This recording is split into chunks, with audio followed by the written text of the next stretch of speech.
کر قسم کھا لی ہے کہ میں دوسری شادی کروں گا کیونکہ پیر صاحب نے مجھے اجازت دے دی ہے۔ تو بہرحال اب مجھے نہیں پتا کہ شوہر نے پیر صاحب کو کیا کہا اور پیر صاحب نے کس بیس پر دوسری شادی کی اجازت دی، لیکن پہلے تو ایک مسئلہ سماعت فرما لیں کہ دوسری شادی کی اجازت پیر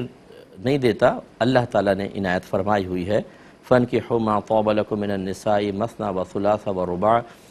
کہ جو عورتیں تمہیں پسند ہو تم ان سے نکاح کر سکتے ہو، 2 سے 3 سے 4 سے۔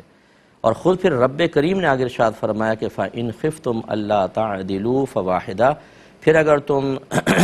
خوف رکھتے ہو کہ ان کے مابین عدل نہ کر سکو گے تو ایک عورت سے نکاح کرو۔ یہ ضرور اپنے شوہر سے پوچھیں کہ پیر صاحب نے شادی کی اجازت کے ساتھ یہ بھی بتایا تھا کہ عدل کرنا ہوتا ہے، اور کیا عدل کا طریقہ بتایا تھا؟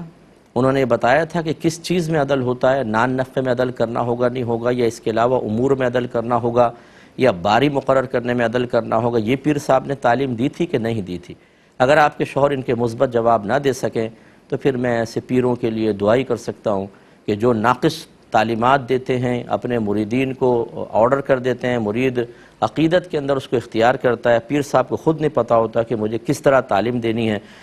اور گھر کے گھر ڈسٹرب ہو جاتے ہیں۔ اب یہ شاید سر پہ ہاتھ رکھ کر قسم کھانے کا طریقہ بھی ہو سکتا ہے، بہن نے ذکر نہیں کیا، پیر صاحب نے کہا کہ تم قسم کھا لینا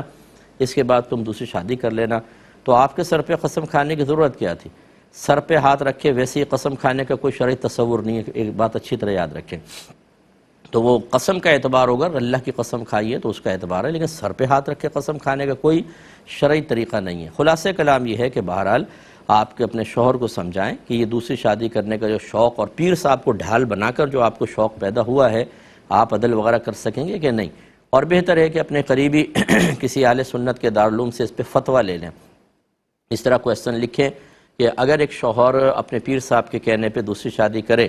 تو کیا اس کے لیے دوسری شادی کرنا صحیح ہے کہ نہیں، اور دوسری شادی کرنے کے سلسلے میں کن کن امور کا خیال رکھنا ایک شوہر پر لازم ہوتا ہے۔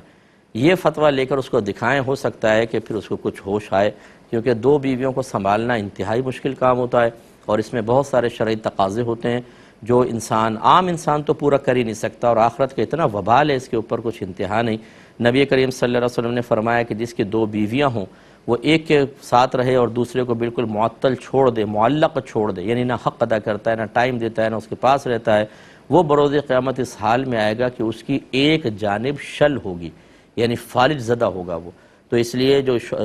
ہمارے جو سننے والے کوئی مرد حضرات اگر دوسری شادی کے خواب دیکھ کر اپنے سر کے بالوں کو کم کرانے کا منصوبہ بنا چکے ہیں، وہ اس بات پر ضرور اس حدیث پر غور و تفکر کریں۔